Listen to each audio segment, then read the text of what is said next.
सुना हुकूमत किसको कहते हैं। हजरत उमर गुजर रहे हैं, फजर की नमाज के बाद 2 गलियां रह गई हैं, आज पूरा नहीं हो सका आपका दौरा। एक छप्पर है छोटा सा, बूढ़ी अम्मा बैठी है, उमर फारूक गुजरने लगे, बूढ़ी को परेशान देखा, अम्मा जी इजाजत हो तो अंदर आ जाऊं। बूढ़ी कहने लगी चल दौड़ जा, अपना काम कर, क्यों इजाजत दूं? तेरी मेहरबानी अम्मा, आने दो। क्या दौड़ जा? तेरी मेहरबानी अम्मा, गुजारिश है, चलो आ जाओ। अंदर आ गए उमर फारूक। अम्मा क्या परेशानी है, क्या बात? अम्मा कहने लगी खामद इंतकाल कर गया, औलाद अल्लाह ने दी कोई नहीं, मैं गरीब हूँ, 3 दिन से रोटी नहीं खाई, 25 दिनार का कर्जा चढ़ गया है, मुझे उमर फारूक से बड़ी शिकायत है। उसने मेरा हाल ही नहीं पूछा। कहने लगे शिकवा है, उमर आया ही नहीं।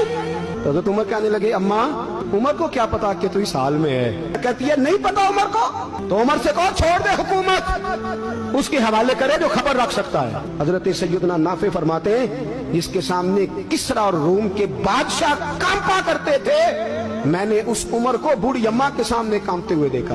राशा तारी है उमर फारूक का। दौड़े गए, 25 दिनार लाए, राशन रख के लाए, रोटियां पकाई, बूढ़ी अम्मा को खिलाई। कहने लगे अम्मा 25 दिनार ले ले और चल, गलती हो गई, उमर को माफ कर दे। अम्मा बोली, बोल के कहने लगी मैं नहीं माफ करती, एक दफा कब्र में जा लेने दे, मेरे रसूल आएंगे तो मैं उमर की शिकायत करूं। अमीरुल मोमिनीन होके उमर फारूक अम्मा के कदमों में बैठ गए। कहने लगे अम्मा उमर कमजोर है, हुजूर का सामना नहीं कर सकता, तेरी मेहरबानी नबी पाक के सामने शिकायत ना करना। अम्मा कहने लगी चल मैं तेरी खातर माफ कर देती।